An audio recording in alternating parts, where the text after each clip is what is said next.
நீங்க சொல்றது சரிதாங்க. நான் வேலைக்காரி தான், அத நான் இல்லைன்னு சொல்லல. ஆனா அந்த வேலைக்காரி இன்னைக்கு என் குடும்பத்தோட பாசத்துக்கும் என்ன மதிக்கிற இந்த சில மனுஷங்களோட அன்புக்கும் என்னைக்குமே எஜமானியா இருக்கிறேன்னு நினைக்கும் போது எனக்கு ரொம்பவே சந்தோஷமா இருக்கு. இப்ப என்கிட்ட இல்லாத பணம் இல்ல, அதுக்காக பணத்தை முன்ன வச்சு நான் யாரையும் எடை போடுறதும் இல்ல. சுபத்ரா,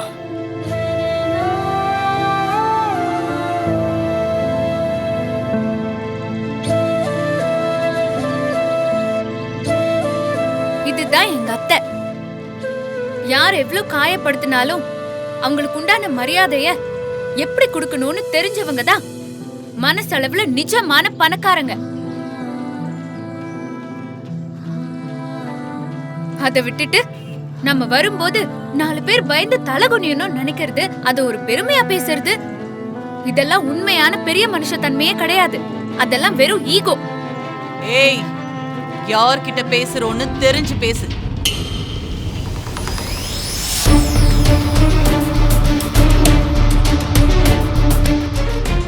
அம்மா சொல்றேன்னு தப்பா எடுத்துக்காதீங்க. தெய்வம் முடிவு எடுத்ததுக்கு பிறகு அந்த முடிவை மாத்த நாம யாருமா?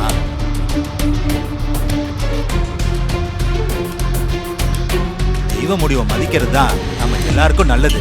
அதை விட்டுட்டு தெய்வ காரியத்துக்கு வந்தவங்கள இப்படி அசிங்கப்படுத்துறது சரியாமா? சும்மா சாமி செயல்னு சொல்லி கதை கட்டாதீங்க. நீங்க செஞ்சதெல்லாம் இந்த ஊர் மக்கள் நல்லாவே ஞாபகம் வச்சிருக்காங்க போல இருக்கு. அதான் நீங்க இவ்ளோ கேக்கும் போது உங்களுக்காக இங்க பேசுறதுக்கு யாருமே இல்ல. அது சரியா சொன்ன இசை. இதோ இருக்காங்களே, நீங்க ஆசைப்பட்டு வாங்குறதுக்கு பேரு மரியாதை இல்லைங்க. ஊரே ஆசைப்பட்டு குடுக்கறது தான் மரியாதை. அது ஏன் உங்களுக்கு கிடைக்கலன்னு புரியுதா? இதுக்கு மேல நம்ம என்ன சொல்ல முடியும்? ஏய், வார்த்தை வார்த்தை என்னடா தடிக்குது? வேற மாதிரி ஆயிடும். ஏய், என்னடா என்ன பண்ணுவேன்? என்னடா இருங்கப்பா. தம்பி தம்பி தம்பி, இப்படி எல்லாருமே கோவப்பட்டீங்கன்னா இந்த ஊர் திருவிழாவை எப்படி நடத்துறது? நீங்களே சொல்லுங்க.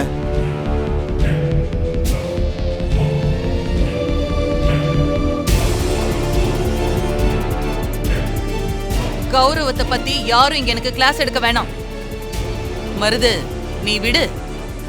இந்த ஊர்க்காரங்க எல்லாம் இப்படி ஒண்ணு கூடி நிக்கிறத பார்த்தா பாவமா இருக்கு. இந்த ஒரு தடவை நான் இறங்கி வந்து விட்டு தரேன்.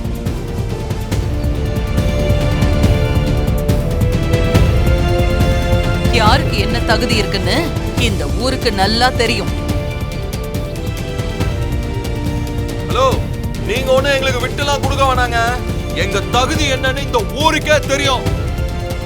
இது எங்க ஊரு. எங்களை மீறி இந்த திருவிழா எப்படி நடக்குது நானும் பாத்துறேன்டா. என்னங்க மிரட்டுறீங்களா? சொல்லுங்க, மிரட்டுறீங்களா? பயமா இருக்கு. இந்த மாதிரிலாம் பூச்சாண்டிலாம் காமிச்சிட்டு இருக்காதீங்க. உங்க மிரட்டலுக்குலாம் பயப்படுற ஆளு நாங்க இல்ல. சும்மா வாய்ஸ் விடலாம் விட்டுட்டு இருக்காத. எங்க அக்கா ஒரு வார்த்தை சொன்னா இந்த ஊர்ல நீங்க நடமாடவே முடியாது. பார்த்து நடந்துக்க. ஓ,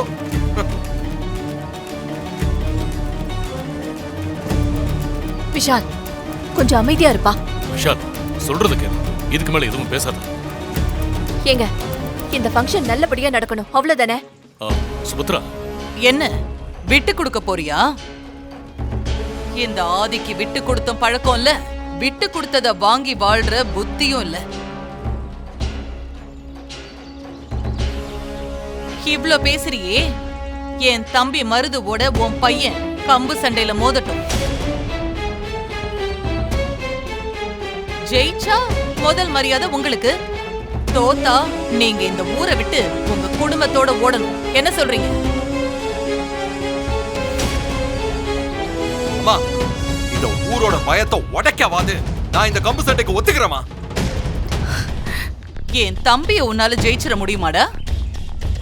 ஊர் பெரியவங்களே கேட்டுக்கோங்க, நடக்கிற கம்பு சண்டையில என் தம்பி மருதுவை இவன் ஜெயிச்சிட்டானா நான் இனி இந்த கோயில் விஷயத்துல தலையிடவே மாட்டேன். அப்புறம் என்ன? பெரியவங்களே, கம்பு சண்டைக்கு ஏற்பாடு பண்ணுங்க. ஏங்க, என்னங்க நீங்க? அவன் தான் புரியாம சொல்றானா? நீங்களும் சண்டை போட சொல்றீங்க? சுபத்ரா, விஷால் சொன்னது சரிதான்.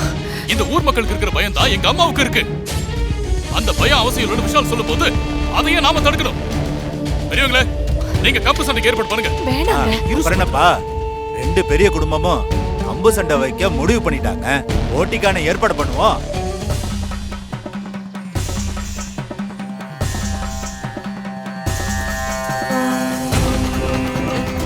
கம்பு சண்டையில அந்த பொடி பையில நீ ஜெயிக்கணும். அக்கா, நீ ஒன்றும் கவலைப்படாதக்கா. இந்த மருதுவோட கம்பு சண்டையை பத்தி இந்த ஊருக்கே தெரியும். நடக்க போற சண்டையில நான் அவனை அடிக்கிற அடியில மொத்த குடும்பமும் ஊரகாலி மட்டும் ஓடிடுவாங்க பாரு.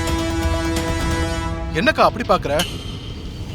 நான் சொன்னது கண்டிப்பா நடக்கும்க்கா. அதை நீ பார்க்க தானே போற. நம்ம கையை விட்டு போன அந்த முதல் மரியாதையையும் ராவண வதத்தையும் திரும்பவும் நீதான்க்கா பண்ண போற. எனக்கு ராவண வதமோ அந்த பாழா போன முதல் மரியாதையோ பெருசு கிடையாதுடா. ஏற்கனவே 30 வருஷமா எனக்கு கிடைச்ச கௌரவம் இன்னைக்கு என் கைவிட்டு போன ஆத்திரத்துல இருக்கேன். இதுல அந்த பாஸ்கரன் குடும்பத்துக்கு முன்னாடி நான் தலை குனிஞ்சு அவமானப்பட்டு இருக்கணுமா? இன்னைக்கு நடக்க போற கம்பு சண்டையில நீ ஜெயிச்சாகணும். அவங்கள நடு தெருவுல வச்சு அசிங்கப்படுத்தி ஆகணும். அக்கா, அந்த பாஸ்கரன் குடும்பத்துக்கு முன்னாடி உன்னை நான் தலைகுனிய விட மாட்டேன்க்கா. உன் தம்பியை நம்புக்கா. இது போதுண்டா மருது. கம்பு சண்டையில நீ அவனை அடிக்கிற அடியில நம்மள பார்த்து சிரிச்ச இந்த ஊர்க்காரங்களுக்கு தப்பு பண்ணிட்டோமேங்கிற பயம் வரணும். அந்த பயம் இருக்கிற வரைக்கும் தான் இந்த ஊர்க்காரங்க நம்ம பக்கம் இருப்பாங்க. நீ சொல்றது சரிதான்க்கா. இன்னைக்கு இந்த ஊரே பயப்படுற மாதிரி அந்த சின்ன பையன் கைய கால உடைச்சு போடுறானா இல்லையான்னு பாருக்கா. ஏய், என் கண்ணை கட்டுங்கடா. இவனை நான் கண்ணை கட்டிக்கிட்டே அசால்ட்டா அடிச்சு இந்த மருது யாருன்னு இந்த ஊருக்கே காட்டுறேன்.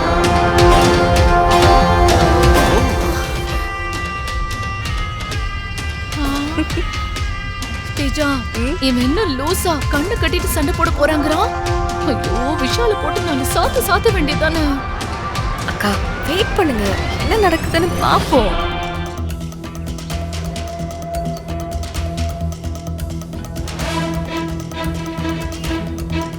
எனக்கு என்னமோ ரொம்ப பயமா இருக்குங்க. பயப்படாத சுபத்ரா, விஷால் சமாளிச்சிடுவான்.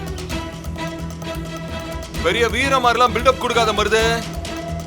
கண்ணை கட்டிட்டு அடிக்கிறது உனக்கு மட்டும் இல்ல, எனக்கும் வரும். Very good. சூப்பர் விஷால். நானும் கண்ணை கட்டிக்கிட்டு சண்டை போடுறேன். யாரு ஜெயிக்கிறாங்கன்னு இந்த ஊர் ஜனங்க பாக்கட்டும். இசை, வந்து என் கண்ணை கட்டு. ராகவ், என்ன இது? இரு பாப்போம்.